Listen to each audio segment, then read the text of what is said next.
Hello, and welcome back to Nadya's Identity Files.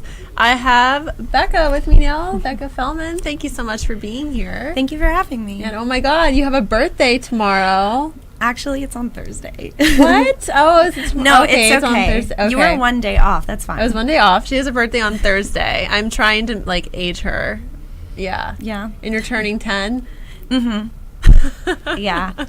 I look a little old for my age, but yeah, I'm turning 10. No, there's no Benjamin Button situation going on here. You were, legit almost at the Generation Z realm, but you kind of made the millennial cut. You're one of the last few millennials, I think, got swept up in that group. Yeah. I'm glad I made the cut. Yeah. So and you're going to Disneyland tomorrow, huh? Mm-hmm. I'm very excited. Yay. Well, happy birthday in advance. I obviously had to give you a birthday shout out live. You know that was going to go down. So I appreciate you being here. You have a big interest in impact and social justice and intersectionality, and especially in the realm of media and new media, digital media specifically, which is why I'm very happy that you're working with me and helping me move along my ventures. I don't think I could have a better partner in crime, so I appreciate it. Now, you are a singer, so tell me about that. Well, it started when I was really young, actually. I was talking to my parents about this the other day, and my mom told me that when I was 3 or 4 years old, I would sing along with melodies, and she said, you sounded better than a lot of my friends. It was very, weird how naturally it came when you were really young. When I was really young, and then by the time I was 5 or 6, I wanted to do everything my older sister did. And, yeah, I looked up to her. Well, I still do. And she was taking voice and piano lessons, and I was like, I have to. I have to do it and be just like Jessica. You both need to do a duo, a singing together or something. We've performed together. Have you? Yeah, a couple times, but it's been a while. So we definitely need to do it again because I miss it a lot. Yeah, you should. But yeah, I started taking voice and piano lessons, and my love for it only grew from there. And I took lessons with one teacher for 16 years, I believe it is. Wow. Yeah. Piano or voice or both? Well, piano, it was, I think, 12 years, and voice, it was 16. And then as I continued to study it in college, I realized that while performing was great and I could connect with an audience, I just didn't fulfill me as much as writing my own music and connecting with people that way, because when you are performing someone else's work, you are sending, I guess, their message and their emotional intent. And yeah, you can express it differently with how you perform it, but it's still kind of limiting. And then I started dipping into songwriting, specifically ghostwriting, and writing music for movies. And I realized I had more freedom in what I could make my audience feel or try to emulate with my music. So what types of songs do you write, if you could categorize them? Well, right now I ghostwrite for an R&B singer that's in LA. Her name is Jordan Lamelli, if any of you want to look her up. Shout out. Shout out. You have to spell it, though. People won't be able to spell that. Okay, so Jordan, it's spelled how you would think Jordan is spelled, and Lamelli is Lomeli. Yeah, that, I was my brain, because it's so fried, was literally thinking of the Lamelli theater, and I'm probably butchering that name too. I used to go back and forth, is it Lamels? Is it Lamellis? You know, either wanting to make it French or Italian, depending on my mood and my hunger for either cuisine. I know, her last name is tricky, because I remember when we first started collaborating, she asked me to find her on SoundCloud, and I kept adding 2 L's or 2 M's. Oh my gosh. And wow. It was just, but it's only 1 M and 1 L. And yeah. Nice. But the style I write in for her is R&B, very, kind of a mix of, I don't even know how to describe it. It's just very R&B and soul, you know? So your projects that you're working on now, you're not just ghostwriting, correct? You're also writing music that's going to be released as you, and you have a kind of a partner in crime that's helping you with the singing and the producing. Am I right? Okay. We have a whole team that we work with, But I also am writing music for a movie that's through Chapman, and I'm writing a string quartet for a friend's dance piece at Chapman as well. God, that's amazing. Yeah, just my doing goodness, everything. Look at you, a multi-hyphenate and also a marketing maven in the works. I try. That's very cool. So in terms of, thinking about impact in social justice and these issues and using media to to catalyze larger movements, right? Mm-hmm. Would you say that your music is going to be a channel for any of that, or is it already? I would really like it to be.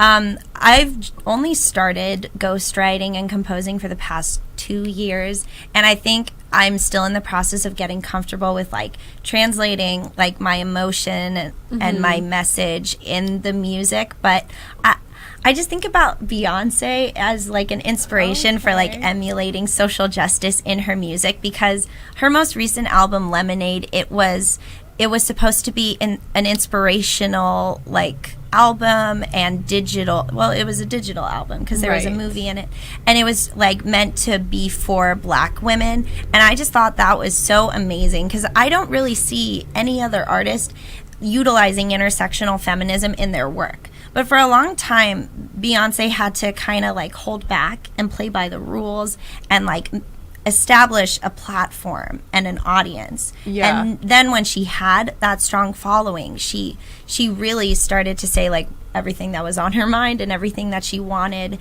other people to feel. And so she uses her platform for intersectional feminism now. Yeah. And I want to eventually get to that point. Yeah, I mean, definitely the time is now. I mean, just keep pushing forward with the work that you're doing and find ways to tie it into, larger, more impactful campaigns or what have you. There's so many different modes to explore impact and social justice. I mean, as I was talking earlier about Up to Good, I mean, you could even... watch this, shameless. I'm pretty much going to encourage you to submit to the Up to Good Fest, because quite simply, you can do a video that's 10 minutes or less. You could have your music playing in the background and doing a PSA for something that matters to you, and submit it. One more day to submit. That would be cool. Yeah, just think about that. And speaking of Beyonce, I'm curious, and I'm just such a pod mixer. If you were Adele, what would you have done on Grammy night? We all know what happened with Adele. I mean, I don't need to repeat it. What I would have said? What would you have said, or what would you have done? Because a lot of people believe that Adele should have taken it a step further and actually forfeited her award and just given it directly to Beyonce. And they said that her actions were not sufficient. I mean, clearly it's a complicated issue. So what would you have done? I mean, I don't... That's such a good question. I'm putting you on the spot. It's okay. I probably... I think I would have done...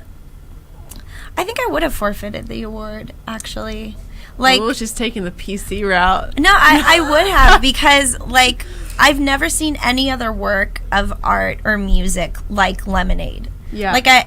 It was revolutionary, and it definitely turned a lot of heads. It was more than just a beautiful piece of music. There was a strong message in it, and I just think that deserves recognition. Absolutely. We're seeing people stripping outside. Yeah. So we're getting a little sidetracked. I definitely noticed. FYI, of course, they are appearing behind us because of, the live situation is happening behind us. So we're seeing strippers, and obviously he's not where he needs to go inside through the gates. That's where Showgirls is, and I know it's called Showgirls, but they might allow Show Guy. Keeping with being diversifying, multi-hued. Wow. So tell me what campaign, you said you wanted to explore social justice issues later down the line in your music. Yeah. If you could choose one issue or one campaign to craft, what would it be and why? Well, I think that an issue that I'm especially passionate about is body positivity. And that's not just like embracing like women that are on the curvier side, because I know that there has been a tendency to neglect like women who are bigger, but I think like embracing all body types and showing like not just like girls who are like thinner, girls who are bigger, girls who are in between, like people who have disabilities, just like embracing our bodies as like a beautiful thing, because everyone's body is different and we should be celebrating that, not exemplifying that. I agree. Commodifying maybe a certain type of, or setting one type of body as the go-to, or letting someone who's super thin and stereotypically pretty being the kind of the archetypal beautiful person. Yeah, right? Exactly. And it's just really sad how I notice this a lot in like magazines where these body types, like the, I call it like the Eurocentric beauty myth, where it's like you have to be thin, like blonde, blue-eyed, like it's just all of these like implicit beauty standards that they post all these pictures of, like not just on social media, in like magazines, and it's like they utilize people's insecurities for money, and that's just like absolutely they play into those. They really do, and it's not okay. It's really not. And I think that there are ways that like they can make a living, so to speak, without making people feel that they are inferior. I agree. There has to be a better way. I want to continue that thought, because it's a really good thought, and it plays into something I want to talk about with both you and Cindy. So when we come back, we're going to continue that thought. And thank you so much, Becca, for talking about your music and your work, and happy early birthday again. Thank you. We'll be back.